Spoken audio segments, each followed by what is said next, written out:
Salut à toutes et à tous, nous revoilà déjà pour ce nouveau live ici au cœur du salon emploi formation de Colmar.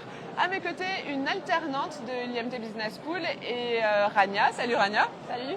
Alors on t'a fait venir parce que tu as un parcours, tu es un pilier en fait, tu as fait tout ton cursus, tu es aujourd'hui en Master 2. Ouais. Raconte-nous déjà comment tu es arrivé à l'IMT Business School. Alors c'est simple, j'ai vu une petite annonce sur internet, j'ai cherché vraiment de l'alternance, je voulais faire un cursus professionnel et un petit peu théorique à côté. Tu avais besoin de terrain en fait. Voilà, exactement. Et j'ai très vite rencontré les personnes, j'ai fait un entretien, ça s'est super bien passé. Derrière, j'ai cherché une alternance par une entreprise et j'ai débuté du coup en BTS MDRC. Okay. Donc vraiment axé négociation commerciale. Donc voilà. Et par la suite, en fait, j'ai continué avec une licence RM2C et puis maintenant en master MODA. Qu'est-ce qui déjà t'a poussé à poursuivre, à faire tout ton cursus en alternance et à l'IMT? Ce qui est fou, c'est que j'étais même pas très scolaire au départ. Donc en sortant de mon bac, je me suis dit bon, je vais essayer avec un BTS ou un bac plus 2 et on verra bien par la suite. Et au final, petit à petit, je me suis dit que ça me plaisait vraiment de mélanger l'entreprise et scolaire. Je pouvais continuer à faire mes études tout en étant tout en travaillant, en ayant un salaire et en ayant surtout une expérience professionnelle. Tu t'es vraiment prise au jeu en fait. Voilà, exactement. Ouais. Et alors, par quelle entreprise tu es passée? Parce que j'imagine que tu n'es pas restée dans les mêmes structures. Ouais. Alors, j'ai commencé du coup dans une entreprise qui distribuait des pièces automobiles, donc vraiment rien à voir avec moi au départ.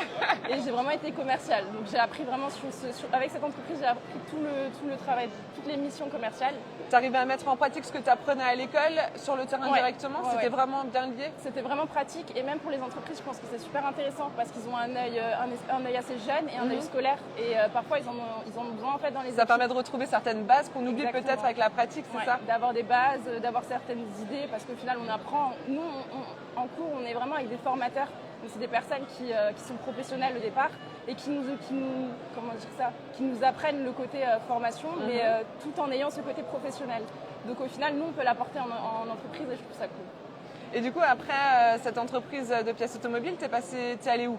Alors ensuite j'ai fait une licence RM2C, donc avec un petit peu de marketing et cette fois-ci je l'ai fait dans une entreprise qui fournit des services de télécommunication. D'accord. Donc là c'était vraiment plus du B2B, donc entreprise à entreprise.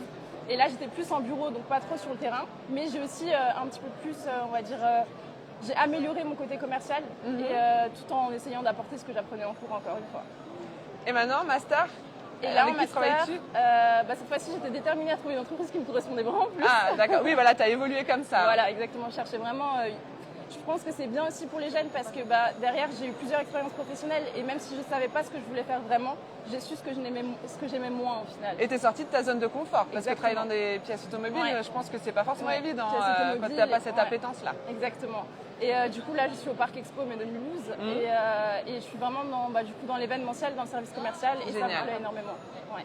Et pareil, qu'est-ce que tu leur apportes aujourd'hui au Parc Expo de Mulhouse? En plus, tu as de la maturité, tu as quand même du bagage. Donc toi, c'est quoi un peu ton rôle aujourd'hui là-bas? Je pense que c'est pareil à chaque fois. Donc j'ai le côté scolaire, donc ils nous demandent forcément des idées. Vu que je travaille beaucoup sur le côté management, le côté équipe, etc. Il m'arrive de parler avec mon responsable, il me pose des questions, il me dit « Ah, t'as vu ça? Si tu penses que ça peut être bien, etc. » Donc ce côté-là déjà. Et après, forcément, ils ont besoin de commerciaux, des jeunes commerciaux qui en plus ont l'expérience derrière. Je pense que c'est forcément intéressant. Et moi, le côté événementiel, il me plaît énormément.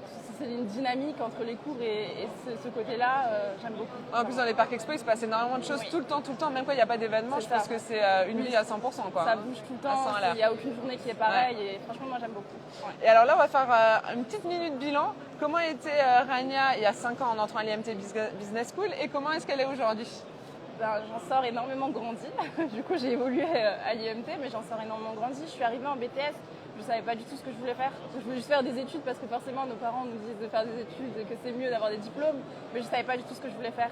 Et je pense que d'avoir rencontré tous ces formateurs, d'avoir rencontré tous ces élèves, d'avoir vu les entreprises, parce que nous, on est dans une entreprise, mais derrière, on entend aussi dans nos classes, on discute ensemble.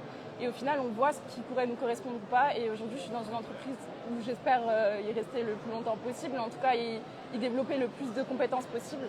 Et franchement, je suis fière de ça, je suis contente. Par contre, on arrive tout doucement vers la fin, vers la sortie, deuxième année de master. Est-ce que tu y penses? Oui, j'y pense. Oui, ça fait bizarre. Ça fait bizarre de se dire que du jour au lendemain, on n'aura plus d'école, on n'aura plus l'IMT surtout. J'ai fait en plus les 3 campus. Enfin, je veux dire, j'ai évolué dans certains campus. Ah, t'as fait Belfort, Mulhouse, Colmar? Pas Belfort, mais au départ, j'étais à Mulhouse. Donc, je suis arrivée au tout début de la tour. Ouais, c'est ça. Et ensuite, là, le campus de Colmar. Et franchement, d'avoir vu l'évolution à chaque fois, c'était vraiment super. Ouais, tu fais vraiment partie de l'aventure. Tu as grandi avec l'IMT en fait. C'est ça, un petit peu. Ouais, l'IMT ne t'oubliera pas, ne t'inquiète pas. Bon, du coup, pour la suite, on te souhaite de pouvoir rester au parc des expositions de Mulhouse, c'est ça? Oui, j'espère. Oui, j'espère. Ou alors d'évoluer dans l'événementiel, parce que je pense que c'est vraiment ton dada, c'est ce qui te plaît. Ouais. Et on va terminer juste, c'est vrai qu'ici, on est au salon formation emploi. On va, tout au long de la journée, on va avoir des jeunes qui se cherchent peut-être. Ouais. Donc, qu'est-ce que tu aurais envie de leur dire pour les encourager peut-être à faire de l'alternance ou... De s'intéresser un maximum, de poser le plus de questions, parce qu'au final, ils ont la chance de pouvoir parler à des personnes qui suivent aujourd'hui des formations. C'est vrai que... il y a l'œil des plus grands, donc des formateurs, des personnes qui connaissent les formations, mais je pense que notre œil à nous, des jeunes, entre nous, on aura peut-être plus de facilité à se comprendre et de poser un maximum de questions, de s'intéresser et de vraiment essayer de trouver au plus vite ce qui pourrait les prendre en fait et leur permettre de continuer le plus longtemps possible. Et donc toi, tu en es la preuve, même si on ne sait pas ce qu'on veut faire, en fait, il faut suivre ce qu'on aime faire et sortir de sa zone de confort. Exactement, ce qu'on aime faire et surtout prendre en compte ce qu'on n'aime pas. Parce qu'on s'en rend pas compte, mais je pense que quand on sait ce qu'on n'aime pas faire, au final, ça nous permet d'avancer. Si on écarte déjà cette hypothèse, forcément, il nous en reste moins et il ne faut pas perdre espoir, je pense. Et même si on évolue dans ce qu'on n'aime pas faire, on trouve toujours du positif. Parce qu'au tout départ, ton alternance, c'était pas forcément l'alternance rêvée. C'est ça, exactement. Ouais, j'ai bien compris. Merci beaucoup, on te souhaite le meilleur pour la suite. Et puis nous, on se recroisera encore, donc ça c'est chouette. Sûr. Parfait, merci beaucoup. Voilà, c'est la fin de ce live avec notre alternante Rania. Donc elle fait partie des murs de l'IMT Business School puisqu'elle est rentrée en BTS, elle est en 2e année de master. On se retrouve tout à l'heure pour un live d'ici un petit quart d'heure. À très vite, salut. Et un partout.